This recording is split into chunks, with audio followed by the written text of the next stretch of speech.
Primeira parte 1. Eu não tenho um corpo físico, mas estou escrevendo este livro. Seção 511. 21 de janeiro de 1970. 21h10. Quarta-feira. Ao iniciar estas anotações, desejo mencionar que há certas mudanças definidas em Jane quando ela entra em transe. Fala por 7. Geralmente, Jane entra e sai do transe com rapidez incrível.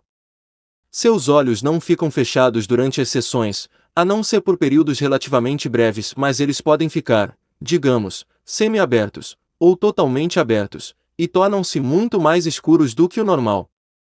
Ela senta-se em uma cadeira de balanço durante as sessões, mas às vezes se levanta e anda um pouco pela sala. Ela fuma durante o transe e bebe um pouco de vinho, cerveja ou café. Às vezes, quando o transe é muito profundo, leva alguns minutos para sair realmente dele, como ela mesma diz. Quase sempre ela me acompanha em um pequeno lanche depois da sessão, mesmo que seja muito tarde. A voz de Jane durante o transe pode quase ter o tom, o volume e o ritmo de uma conversa, mas fica sujeita a muitas variações dentro dessas qualidades. Em geral, é mais profunda e mais forte do que sua própria voz. De vez em quando, a voz de Seth torna-se muito alta, muito mais possante, com sobretons definitivamente masculinos e com uma energia óbvia e tremenda por trás dela. A maioria de nossas sessões, entretanto, são razoavelmente calmas. Seth fala com um sotaque que é difícil de definir. Já foi classificado de russo, irlandês, alemão, holandês, italiano e até francês. Certa vez Seth comentou, bem-humorado, que sua maneira de falar, na verdade, era consequência de sua própria experiência cosmopolita, adquirida através de muitas vidas. Jane e eu achamos que é simplesmente individual, e que evoca reações diferentes nas pessoas, de acordo com seus próprios antecedentes étnicos e emocionais. Há mais dois efeitos que Jane sempre manifesta enquanto está em transe, uma qualidade mais angular em seus maneirismos e uma recomposição em seus músculos faciais, uma tensão que resulta, creio eu, de uma infusão de energia ou de consciência. Às vezes, o efeito é muito pronunciado, e eu posso facilmente perceber a proximidade de Seth. Creio que essas mudanças que Jane apresenta durante as sessões são causadas pela recepção criativa de uma porção dessa entidade, essa essência, que chamamos de Seth, e por suas próprias ideias de como é este segmento que ela coloca no gênero masculino. Sua transformação como Seth é original e 15 interessante de observar e de participar dela. Independentemente do grau, Seth é singular e bondosamente presente. Eu estou ouvindo e tendo um diálogo com uma outra personalidade. Antes da sessão, Jane disse estar um tanto nervosa, ela achava que Seth iniciaria seu próprio livro esta noite. Essa sensação de nervosismo é incomum nestas sessões. Eu tentei tranquilizá-la, dizendo-lhe que se esquecesse de tudo e deixasse que o livro surgisse naturalmente. Agora, dou-lhe boa noite, Joseph. Boa noite, Seth.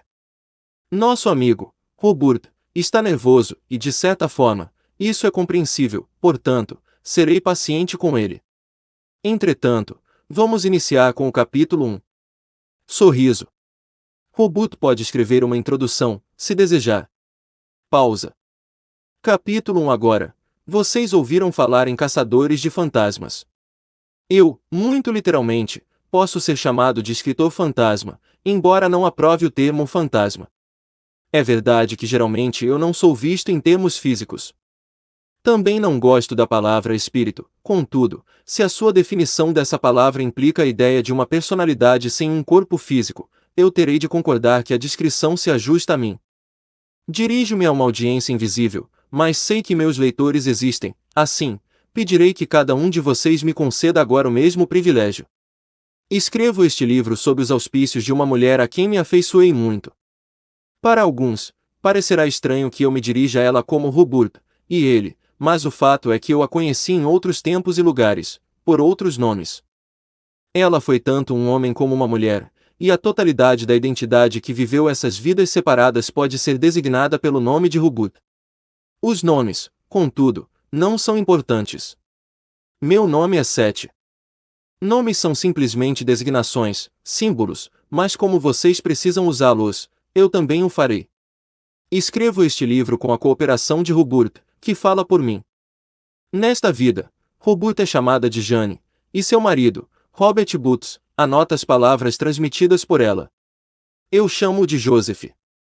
Meus leitores podem supor que são criaturas físicas, presas dentro de corpos físicos, aprisionadas dentro de ossos, carne e pele. Se vocês acreditarem que sua existência depende desta imagem corpórea, vão sentir que correm perigo de extinção, pois nenhuma forma física perdura, e nenhum corpo, por mais belo que seja na juventude, conserva o mesmo vigor e encantamento na velhice. Se vocês se identificam com sua própria juventude, ou beleza, ou intelecto, ou realizações, têm uma inquietação constante derivada do conhecimento de que esses atributos podem e irão desaparecer. Estou escrevendo este livro para assegurar-lhes que tal não é o caso. Basicamente, vocês não são seres físicos mais do que eu sou, e eu assumi e descartei mais corpos do que gostaria de mencionar. As personalidades que não existem, não escrevem livros. Sou bem independente de um corpo físico, e vocês também. 16 A consciência cria a forma, não é o contrário. Todas as personalidades são não físicas. É somente por estarem tão preocupados com as questões do dia a dia, que vocês não percebem que seus próprios poderes são muito superiores aos demonstrados pelo eu comum. Todos vocês viveram outras existências, e esse conhecimento está dentro de cada um, embora não tenham consciência dele. Espero que este livro sirva para libertar o eu intuitivo profundo que existe dentro de cada um de meus leitores, trazendo para a vanguarda de sua consciência as percepções ou insights particulares que lhes forem mais úteis. Estou iniciando este livro no fim do mês de janeiro, no ano de 1970 de seu tempo. Robert é uma mulher magra, morena, vivaz, que se senta em uma cadeira de balanço e diz estas palavras em meu lugar. Pausa longa às 21h35. Minha consciência está bem focalizada no corpo de Robert. A noite está fria. Esta é nossa primeira experiência escrevendo, em transe, um livro completo, e Robert estava um pouco nervoso antes do início da sessão. Não é simplesmente uma questão de ter esta mulher falando em meu lugar. Muitas adaptações são necessárias, além de ajustes psicológicos. Estabelecemos o que chamo de ponte psicológica entre nós, isto é, entre Robert e eu. Eu não falo através de Robert como alguém o faria por um telefone. Há uma extensão psicológica, uma projeção de características de ambas as partes, e é isso que uso para nossa comunicação. Mais tarde, explicarei como esta estrutura psicológica é criada e mantida, pois ela é como uma estrada que precisamos conservar limpa, sem entulhos. Lendo este livro, vocês estariam em uma situação muito melhor se perguntassem a si mesmos quem vocês são, em vez de perguntarem quem eu sou, pois não podem compreender o que sou a menos que compreendam a natureza da personalidade e as características da consciência. Caso acreditem firmemente que sua consciência está trancada a 7 chaves em algum lugar de sua cabeça e não tem possibilidade de escapar, caso sintam que sua consciência termina nos contornos de seu corpo, estão enganando a si mesmos e vão pensar que eu sou uma ilusão. Eu sou uma ilusão tanto quanto vocês o são. Posso afirmar honestamente a cada um de meus leitores, sorriso sou mais velho que vocês, pelo menos em termos de idade segundo sua compreensão. Se a idade qualifica um escritor, conferindo-lhe algum tipo de autoridade, então devo receber uma medalha. Eu sou a essência de uma personalidade energética que já não está focalizada na matéria física. Sendo assim, tenho consciência de algumas verdades que muitos de vocês parecem ter esquecido. Espero fazer com que se lembrem delas. Não me dirijo tanto à parte de vocês que consideram como sendo vocês, mas dirijo-me à parte de vocês que não conhecem, que, de certa forma, negaram e esqueceram. É essa parte de vocês que lê este livro, mesmo quando vocês o leem. Falo àqueles que acreditam em um Deus, e àqueles que não acreditam, aos que acreditam que a ciência descobrirá todas as respostas quanto à natureza da realidade, e aos que não acreditam nisso. Espero dar-lhes pistas que lhes permitam estudar a natureza de sua realidade como nunca estudaram até agora. Há várias coisas que desejo que entendam.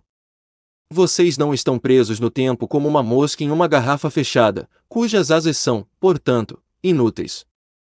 Não podem confiar em seus sentidos físicos para obter 17 um quadro verdadeiro da realidade, pois eles são mentirosos encantadores, contando uma história tão fantástica que vocês acreditam nela sem questionar.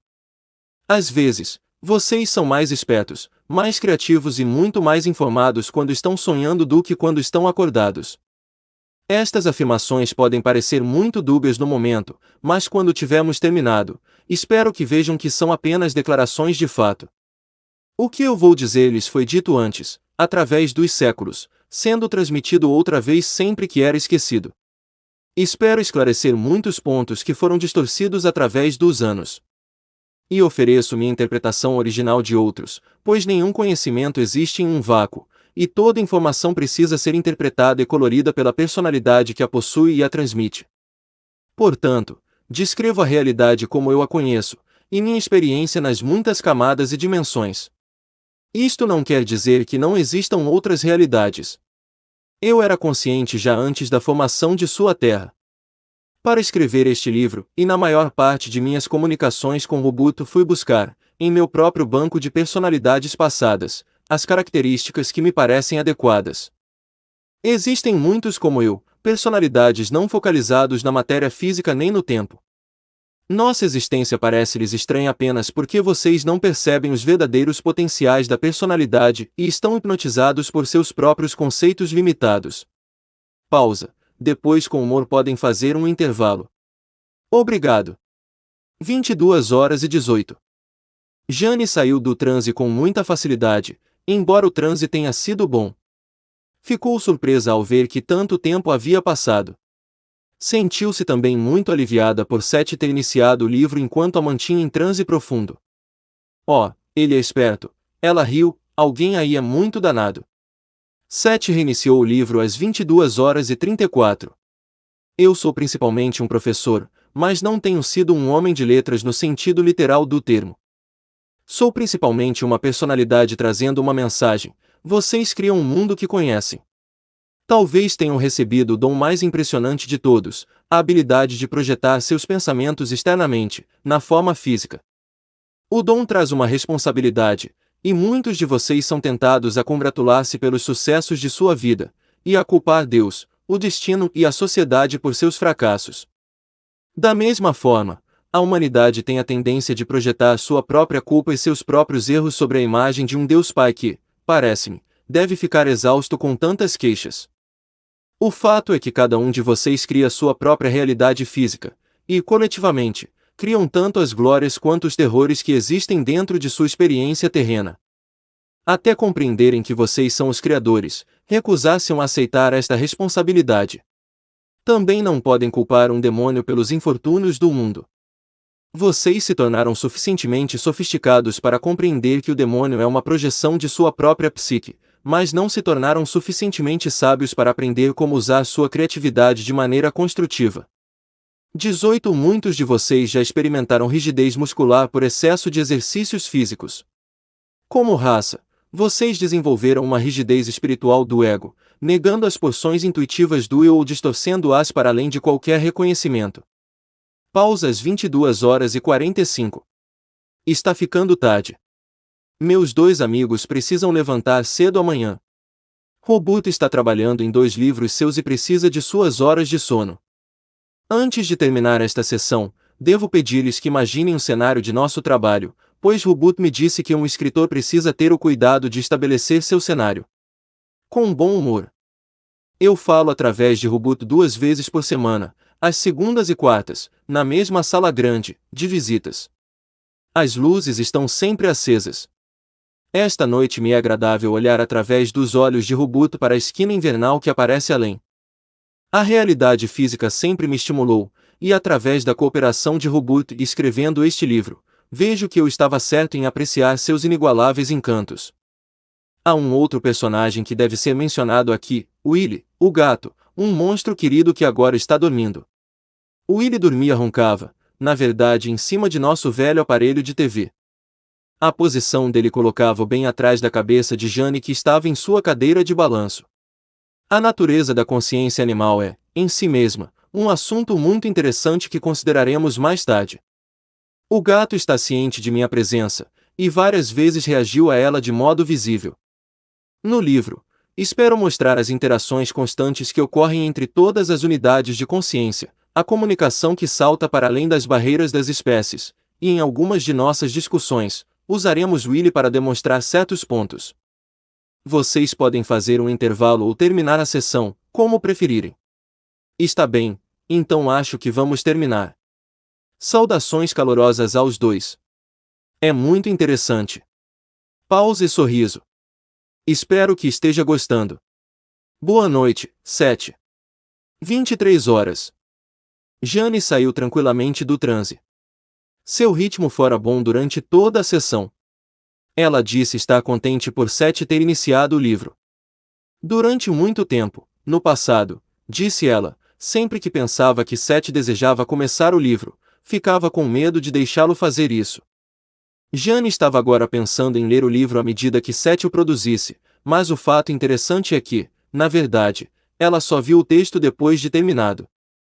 Decidimos que não era importante lê-lo ou não, e assim ela só vai ver este material quando eu terminar de datilografá-lo. Seção 512, 17 de janeiro de 1970, 21h02, terça-feira. A sessão programada regularmente para a noite de segunda-feira foi adiada para esta noite. O ritmo de Jane foi lento, com muitas pausas longas. Algumas estão indicadas no material. A voz dela era mediana e os olhos ficaram abertos quase o tempo todo. Boa noite. 19. Boa noite, 7. Agora, voltemos a nosso novo manuscrito. Como mencionamos os animais, vamos dizer aqui que eles possuem um tipo de consciência que não lhes permite todas as liberdades que vocês têm. Ao mesmo tempo, entretanto, não são impedidos de usá-las por certas características que em geral prejudicam o potencial prático da consciência humana. Consciência é uma forma de perceber as várias dimensões da realidade. A consciência, como vocês a conhecem, é altamente especializada. Os sentidos físicos permitem-lhes perceber o mundo tridimensional, mas, por sua própria natureza, podem inibir a percepção de outras dimensões igualmente válidas. A maioria de vocês se identifica com seu eu diário, fisicamente orientado. Vocês não pensariam em se identificar com uma porção de seu corpo, ignorando todas as outras, e, contudo, estão fazendo a mesma coisa, sorriso, quando imaginam que o eu egotista carrega o peso de sua identidade. Estou lhes dizendo que vocês não são um saco cósmico de ossos e carne, reunidos através de alguma mistura de elementos e substâncias químicas. Estou dizendo que sua consciência não é um produto inflamável, formado de modo acidental pela combinação de componentes químicos. Vocês não são ramos desamparados de matéria física, nem sua consciência está destinada a desaparecer como uma baforada de fumaça. Pelo contrário, vocês formam um corpo físico que conhecem em um nível profundamente inconsciente, com grande discernimento, milagrosa clareza e inconsciente conhecimento íntimo de cada minúscula célula que o compõe. Não digo isto simbolicamente. Ora, já que sua mente consciente, como vocês pensam nela, não está a par dessas atividades, vocês não se identificam com esta porção interior de si mesmos. Preferem identificar-se com a parte que assiste à televisão ou cozinha ou trabalha na parte que vocês pensam saber o que está fazendo. Mas esta parte aparentemente inconsciente de vocês é muito mais sabedora, e toda a sua existência física depende de seu funcionamento regular. Essa porção é consciente, atenta, alerta. São vocês, tão focalizados na realidade física, que não dão ouvidos à sua voz, que não compreendem que ela é a grande força psicológica que dá origem a seu eu fisicamente orientado. Eu chamo este inconsciente aparente de ego interior, pois dirige atividades interiores e correlaciona informações que não são percebidas através dos sentidos físicos, mas de outros canais interiores. É o observador interno da realidade que existe além da tridimensionalidade. Ele carrega dentro de si a memória de cada uma de suas existências passadas. Observa as dimensões subjetivas que são literalmente infinitas, sendo que dessas dimensões subjetivas fluem todas as realidades objetivas. Longa pausa. Todas as informações necessárias lhes são dadas através desses canais internos, e atividades internas inacreditáveis ocorrem antes que vocês possam levantar um dedo, piscar os olhos ou ler esta frase. Esta parte de sua identidade é inerentemente clarividente e telepática, de modo que vocês são avisados de desastres antes que eles ocorram, aceitem ou não a mensagem conscientemente, e todas as comunicações ocorrem muito antes de qualquer palavra ser pronunciada. Tranquilamente talvez eu faça uma pausa de vez em quando para lhe dar a oportunidade de descansar. 20. Eu estou bem. O ego exterior e o ego interior atuam juntos, um para permitir-lhes ter controle no mundo que vocês conhecem, o outro para trazer-lhes aquelas delicadas percepções interiores, sem as quais a existência física não seria mantida. Há, entretanto, uma parte de vocês, a identidade mais profunda que forma tanto o ego interno como o ego externo, que decidiu que vocês seriam um ser físico neste lugar e neste tempo. Esse é o centro de sua identidade, a semente psíquica que lhes deu origem, a personalidade multidimensional da qual vocês fazem parte. Os leitores que desejam saber onde eu coloco o subconsciente, como os psicólogos pensam nele, devem imaginá-lo como um lugar de reunião, por assim dizer, dos egos interno e externo. É preciso que vocês entendam, entretanto, que não há divisões reais no eu, e falamos de várias porções apenas para tornar clara a ideia básica. Como estamos nos dirigindo a indivíduos que se identificam com o eu normalmente consciente, menciono estes assuntos já no primeiro capítulo, pois vou usar os termos em outras partes deste livro e desejo estabelecer o fato da personalidade multidimensional o mais cedo possível. Vocês não podem compreender a si mesmos e não podem aceitar minha existência independente, até que se livrem da ideia de que a personalidade é um atributo de consciência do aqui e agora. Bem, algumas coisas que eu possa dizer neste livro a respeito da realidade física talvez os surpreendam, mas lembrem-se de que eu as vejo de um ponto de vista totalmente diferente. Jane fazia pausas frequentes ao falar por Seth. Seus olhos estavam quase sempre fechados. Vocês estão, no momento, completamente focalizados nessa realidade física, imaginando talvez o que mais poderá haver fora, se é que há alguma coisa. Eu estou fora, voltando a todo momento para uma dimensão que conheço e amei. Não sou, entretanto, o que vocês chamariam de residente.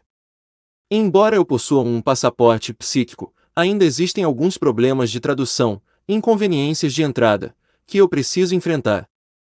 Muita gente, eu soube, vive há muitos anos em Nova York e nunca visitou o prédio do Empire State, enquanto que muitos estrangeiros o conhecem bem. E assim, embora vocês tenham um endereço físico, eu sou capaz de apontar algumas estruturas muito estranhas e milagrosamente psíquicas e psicológicas dentro de seu próprio sistema de realidade, que são ignoradas por vocês. Espero, francamente, fazer muito mais que isso. Espero levá-los em uma excursão pelos níveis de realidade que estão à sua disposição, e guiá-los em uma viagem através das dimensões de sua própria estrutura psicológica para abrir áreas inteiras de sua própria consciência, das quais vocês são relativamente inconscientes. Espero, portanto, não apenas explicar os aspectos multidimensionais da personalidade, mas dar aos leitores um vislumbre dessa identidade maior que vocês possuem. Tranquilamente podem fazer um intervalo. 22h07. Jane saiu fácil e rapidamente do transe. Ela não tinha ideia, disse, de seu ritmo, rápido ou lento, ou da própria passagem do tempo. Afirmou ter a impressão de que o material de Seth era muito 21 condensado e direto, visando o leitor, que ele estava tentando transmiti-lo de uma forma tão clara e concisa quanto possível. Jane agora me contou que se sentirá muito cansada antes da sessão. Ela prosseguiu no mesmo ritmo às 22h29. O eu que vocês conhecem não passa de um fragmento de sua identidade total. Esses eus fragmentos não estão encadeados, contudo, como as contas de um colar. Eles são mais como as cascas de uma cebola, os gomos de uma laranja, ligados pela mesma vitalidade e desenvolvendo-se em várias realidades que nascem, entretanto, da mesma fonte. Não estou comparando a personalidade a uma laranja nem a uma cebola, mas desejo salientar que como elas brotam de dentro para fora, o mesmo acontece com cada fragmento do eu total.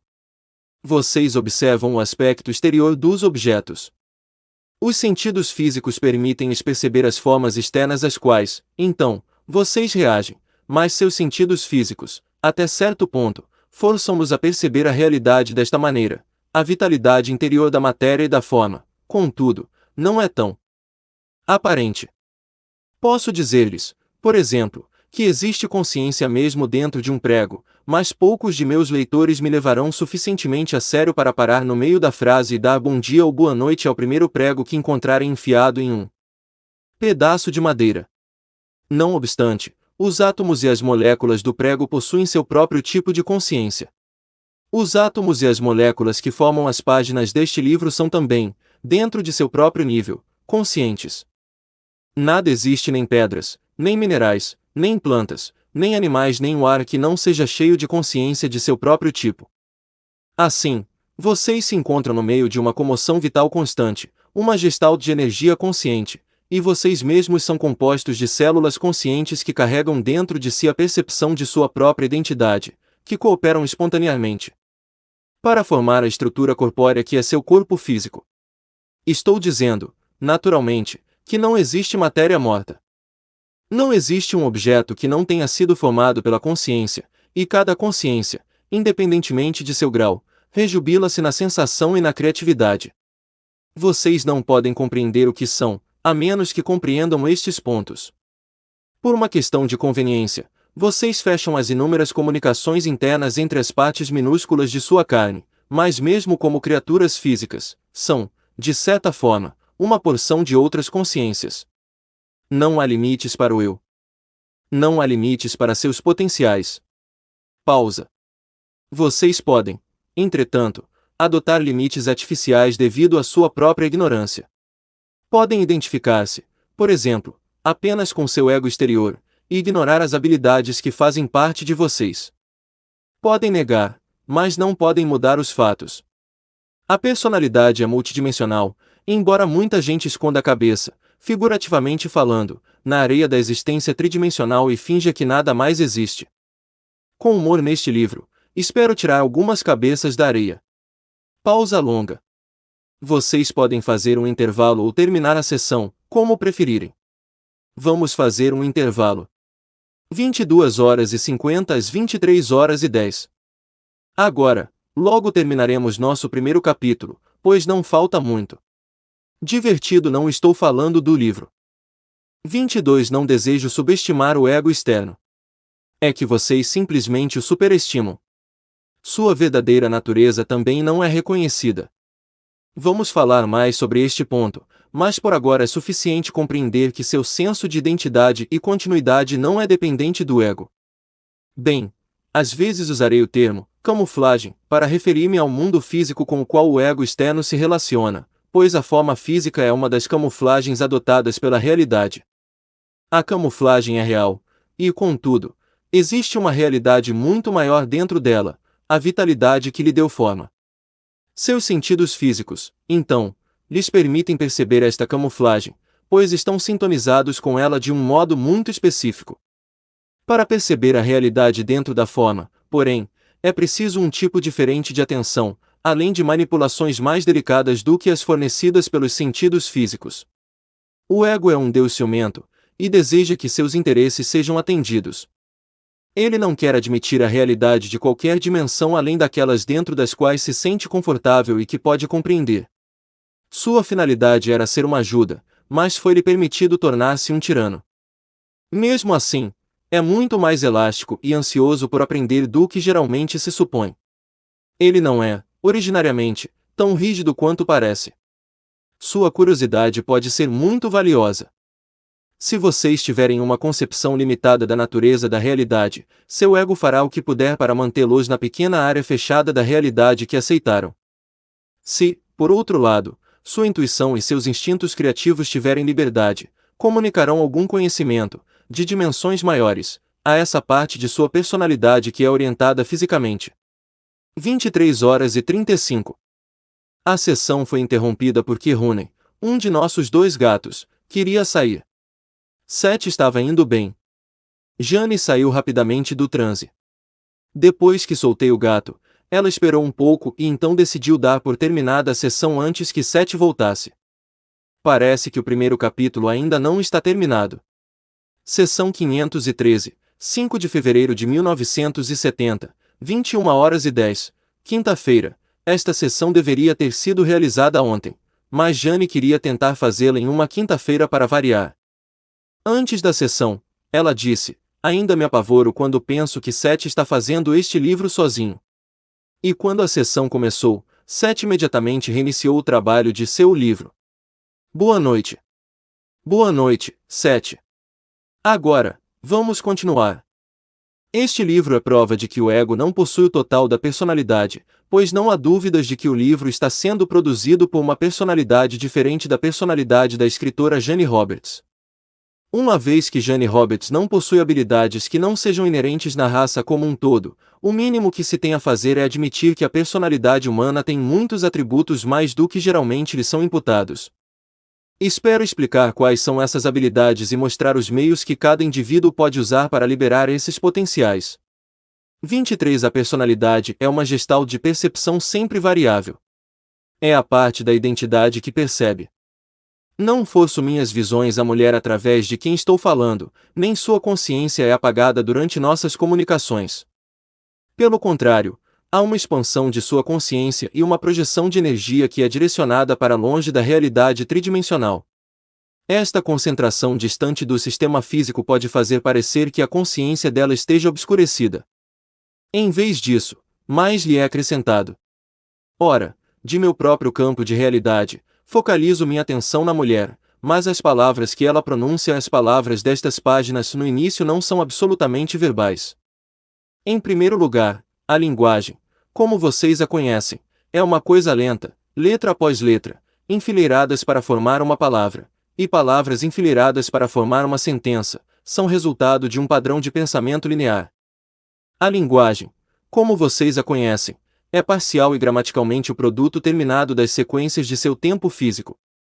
Vocês podem apenas focalizar um número de coisas ao mesmo tempo, e a estrutura de sua linguagem não se presta à comunicação de experiências complexas e simultâneas.